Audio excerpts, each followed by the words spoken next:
Okay. Thank you.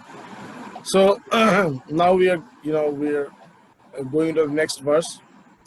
It is verse number 57. Okay. So now he talks about the characteristics of a person whose wisdom is steadfast. So when he talks about these characters, if you can follow these characters, if you can practice them, then you will see that you will also become like that. The best thing about Bhagavad Gita is this, that it talks in a very practical way. So whatever it says, whatever Bhagavad Gita says, karma yoga, jnana yoga, or any type of yoga, the principles that Krishna talks about, as well as then he gives the ways how to work out that, so that you can elevate up to that particular yoga. So here, when he talks about the person whose wisdom is steadfast, the person who are sthita pragya. So if we can practice these characters within ourselves, then gradually we will also elevate into being the one whose wisdom is steadfast. Okay, who are always connected with in knowledge, constantly. So he says, very important, just practice this. It's not so easy, but still, if you practice it, you will see that at one time you are going to master it, and then you will reap the results of this. So he says that ya sarvatrana visneya tat tat prapya subha shubham nabhinandati nadveshti tasya pragya pratishtita. So he says that when a person is working, like we are all working, and when we work, there are some days that we have immense success. We're very happy, and because we attain success.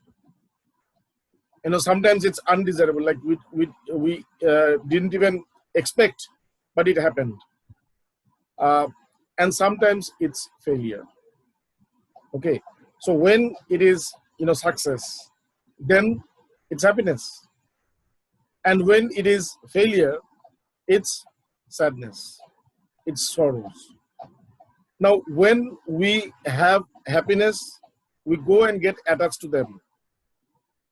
But when there is, failure and sorrow, then we try to get rid of them. So here it says, ya sarvatrana visneha yat tat tat prapya subhashubham.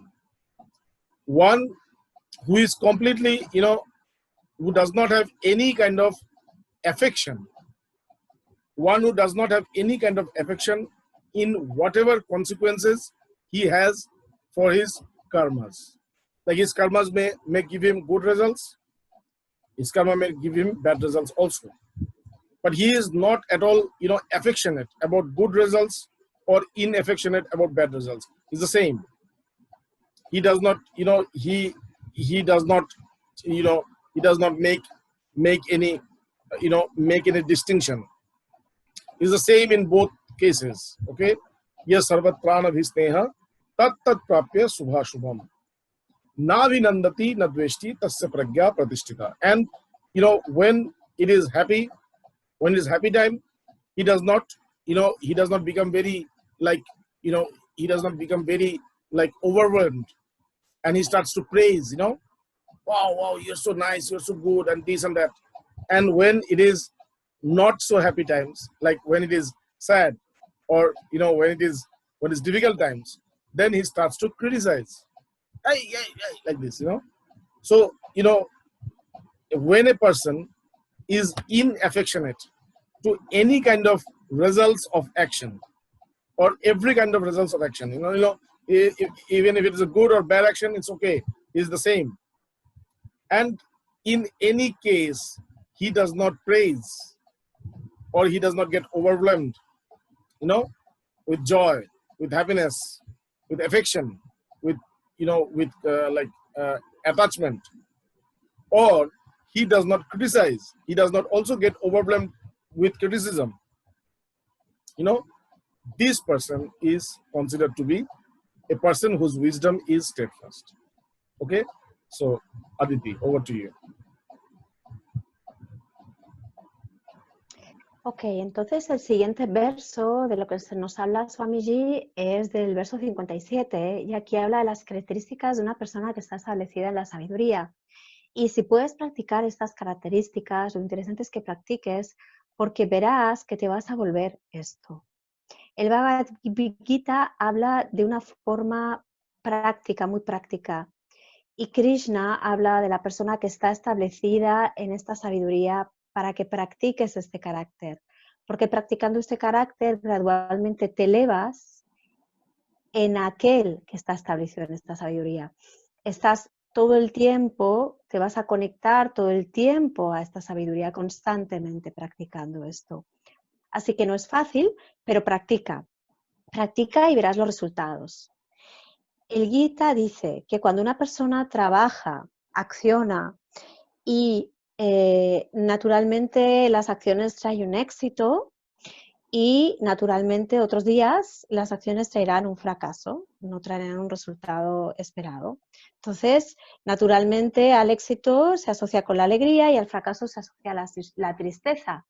Cuando venga esa alegría o cuando venga esa tristeza, normalmente cuando viene la alegría hay un apego a esa alegría, quieres que se mantenga. Cuando viene la tristeza o el fracaso, la naturaleza de la mente quiere huir de eso, intentas huir de eso.